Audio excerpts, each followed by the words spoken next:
အားလုံးပဲမင်္ဂလာပါကျွန်တော်ဦးကျော်သူပါမြန်မာစာတင်ပါတယ်ဒီနေ့ကျွန်တော်ပုဂ္ဂလိကအကြောင်းတွေမှာရောဆိုရအကြောင်းတွေမှာရောတွေ့ရတဲ့ကျွန်တော်တို့မြင်ကြရတဲ့အကြောင်းလေးတွေပေါ့နော်ဒါလေးနည်းနည်းပြောချင်ပါတယ်အဲ့ဒါတော့ချမ်းမပါဘူးကျွန်တော်တို့ငယ်ငယ်လေးတုန်းကသင်ခဲ့ရတဲ့စာရိတ္တနဲ့ပြည်သူနေတိပေါ့နော်အဲ့တော့စာရိတ္တဆိုတာကိုကျွန်တော်တို့ကမြန်မာဗိဓံကိုရှာကြည့်တဲ့အခါမှာ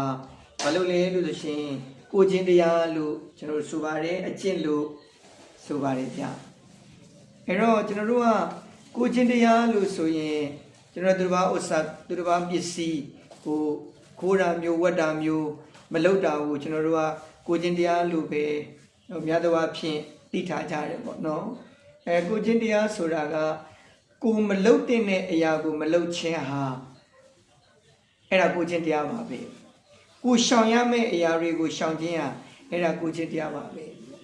အဲ့တော့ဥပမာပေါ်ကျွန်တော်တို့ကကျောင်းသားတစ်ယောက်ဆိုရင်ကျောင်းသားတစ်ယောက်ရဲ့ကိုချင်းတရားတွေကဘယ်လိုတရားမလဲဆိုရှင်ကာရဝတရားရှိရမယ်နိဝါဒတရားရှိရမယ်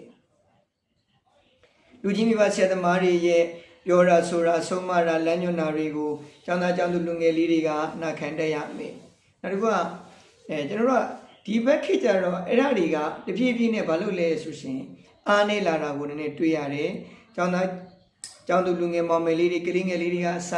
ကျွန်တော်တို့ခုဆိုရင်နောက်ပိုင်းမှာဘာလို့ရှင်စေတက်လာတယ်ဆိုတက်လာတယ်ရိုင်းဆိုင်တဲ့ပြုမှုတွေကိုတော်တော်လေးပြုမှုလာတတ်ကြတယ်ပေါ့နော်အဲ့တော့